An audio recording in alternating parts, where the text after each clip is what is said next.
Hola, muy bienvenidos a una nueva emisión de la entrevista de France 24. En esta oportunidad nos acompaña desde Argentina Lucas Fauno Gutiérrez. Él es periodista, escritor y activista VIH positivo. Lucas, muchísimas gracias por tu presencia en France 24. Es un placer tenerte. Hola Santiago, muchísimas gracias por convidarme el espacio. No, por favor, gracias a vos, Lucas, una vez más. Bueno, este mes de junio estuvo marcado, Lucas, por un aniversario sobre el que mucho no se habla. En algunos medios y en algunos lugares sí, pero no son muchos los espacios que lo abordan.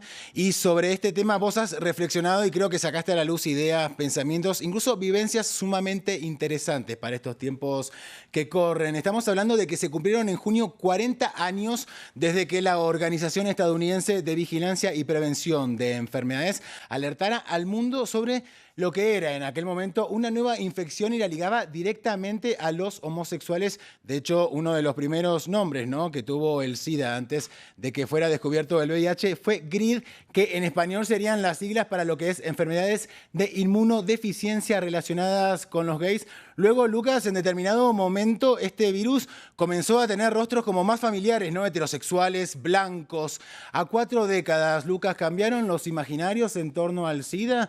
¿Cambió algo en la respuesta política y sanitaria?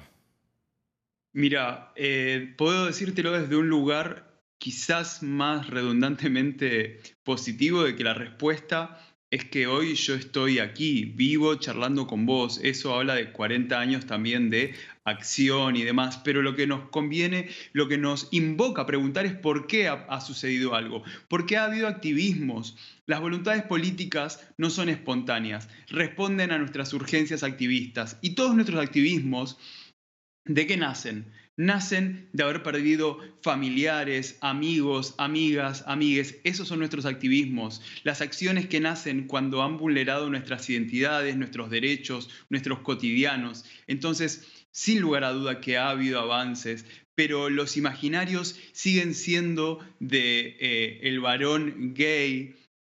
No se habla, por ejemplo, de las niñas, niños y niñas nacidos y nacidas con el virus, que es cuando hablamos de personas verticales. No se habla de las feminidades, no se habla de las poblaciones travestis y trans.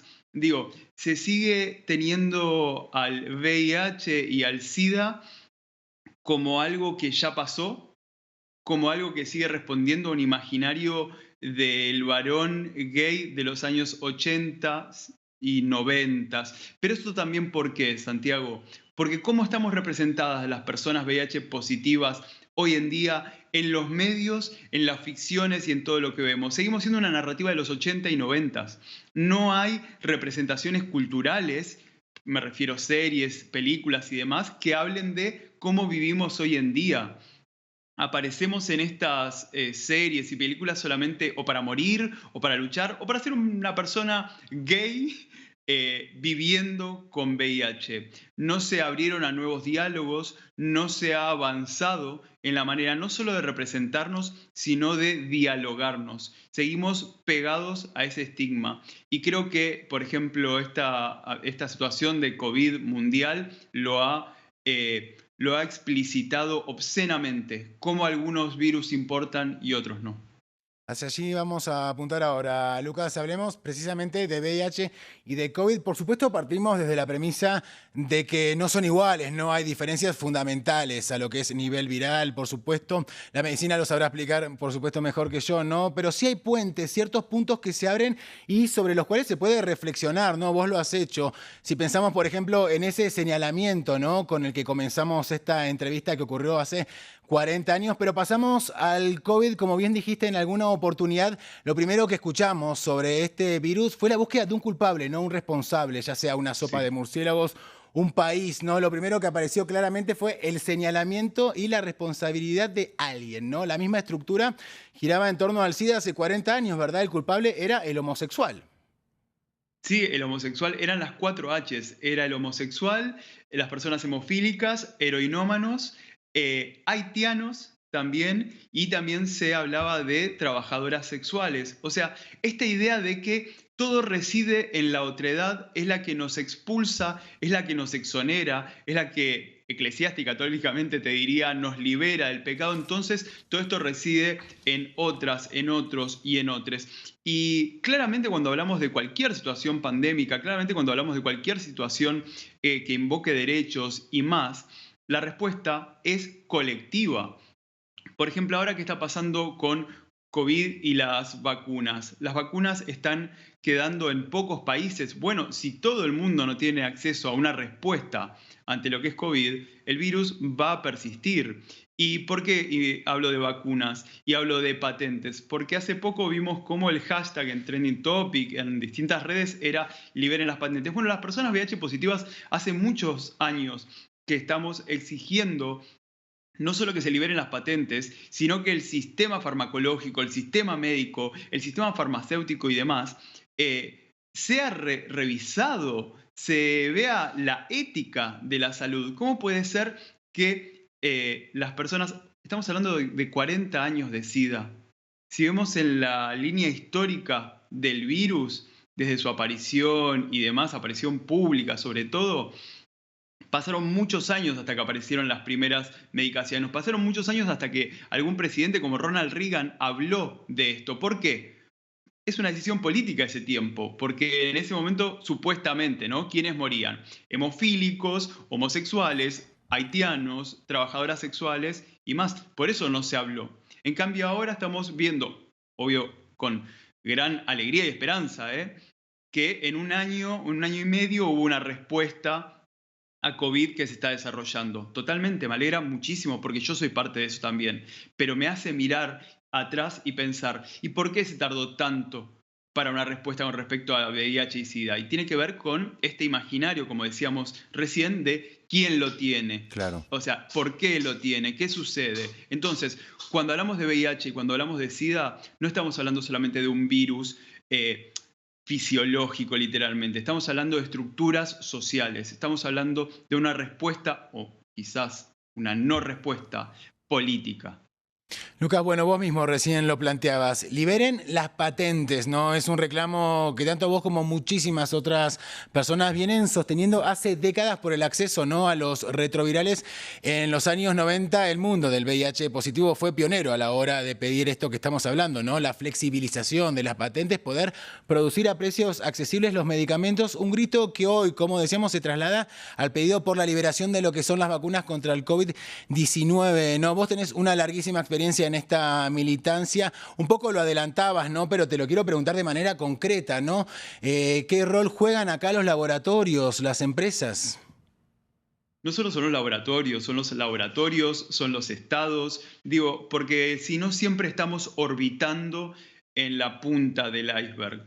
Y tiene que ver con cómo los estados también deben fomentar su investigación nacional, sus espacios nacionales, esta eterna situación de mantra, ¿no? De te salva el Estado o el mercado. No, bueno, personalmente yo lo que creo es que tiene que haber un diálogo entre todo y cuando hablamos de patentes no estamos hablando solamente de las patentes. Como decía recién, estamos hablando de ética, estamos hablando de farmacológica, estamos hablando de estados que responden sobre todo a intereses, pero detrás de esos intereses están nuestras vidas, está nuestro cotidiano. En la historia del VIH y el SIDA, podemos ver en estas ficciones que yo decía, por ejemplo, hay una que a mí me fascina, que es la película 120 pulsaciones por minuto, que abordan no solamente cuando faltaba medicación, sino cuando las medicaciones estaban probándose nuevas. Y todo responde a estos intereses. Entonces, no puede ser de que ahora que estemos hablando de liberen las patentes, solamente hablemos de COVID. Liberen las patentes tiene que ser un grito estructural. Porque así como yo también te estoy hablando ahora de VIH y de SIDA, ¿qué pasa con las personas con hepatitis? ¿Qué pasa con las personas con tuberculosis? ¿Qué pasa con las personas con distintas situaciones de salud? De nuevo, en ningún momento, Santiago, durante esta charla hemos hablado ni de VIH, ni de SIDA, ni de COVID. Hablamos de estructuras sociales, Claro. hablamos de respuestas, de las faltas de respuestas, hablamos de situaciones políticas y éticas. Porque si no, de nuevo nos vamos a quedar en VIH, en SIDA, en COVID. Y no, tenemos que repensar los sistemas de salud. No puede ser que esta nueva pandemia esté sacudiendo al mundo y no nos haga repensar y repreguntarnos cómo son las distribuciones de acceso a la salud. O sea, cuando yo tomo mi medicación VIH, yo para tomar mi medicación VIH tengo que tener un trabajo, un techo, una casa, un vaso de agua potable. No podemos objetificar al VIH y al SIDA pensando que es solamente una pastilla. En Argentina la ley actual de VIH es del año 1990. Estamos camino a que por tercera vez caiga el estado parlamentario del proyecto de ley, porque necesitamos una nueva ley que incluya ITS, tuberculosis, hepatitis virales y demás, porque de nuevo, no es VIH, no es SIDA, no es COVID, es nuestra sociedad completa, son nuestras decisiones políticas y de salud. Lucas, nos queda un minuto aproximadamente, pero no quiero despedirte sin antes preguntarte lo siguiente, ¿no? ¿Crees que de haber sido las sociedades y por supuesto también los gobiernos, entidades sanitarias más empáticas, ¿no? Con los reclamos que ustedes vienen sosteniendo desde hace décadas, quizás la convivencia con el COVID-19, no sé, sería mejor, hubiésemos llegado quizás parados de otra manera, mejor preparados? Sin lugar a duda, imagínate que si hubiesen escuchado nuestro reclamo de hace años de liberen las patentes, si hubiesen escuchado nuestra urgencia de hace años de lo mal que están los sistemas de salud, ¿cómo hubiésemos comenzado esta pandemia? ¿Cómo la hubiésemos comenzado seguramente con otro sistema de patentes y de acceso a vacunas y demás? Hubiésemos comenzado esta pandemia seguramente con un sistema hospitalario de otra manera. O sea, por eso me parece tan importante recuperar esto y no solamente, como te decía recién, quedarnos en lo superficial. No, con la cura no alcanza. Como persona VIH positiva no exigimos solamente la mejor medicación o el mejor sistema médico, exigimos la cura. Pero bueno, es algo que se te retroalimenta con todo el sistema que te mencionaba recién. Absolutamente. Lucas Fauno Gutiérrez, muchísimas gracias. Ha sido un placer esta entrevista contigo. Muchísimas gracias a ustedes y bueno, vamos por la cura siempre. Ojalá así sea, Lucas. Te agradecemos una vez más y a nuestra audiencia, como siempre, la invitamos a seguir informándose en el resto de nuestra programación y en france24.com. Gracias por acompañarnos.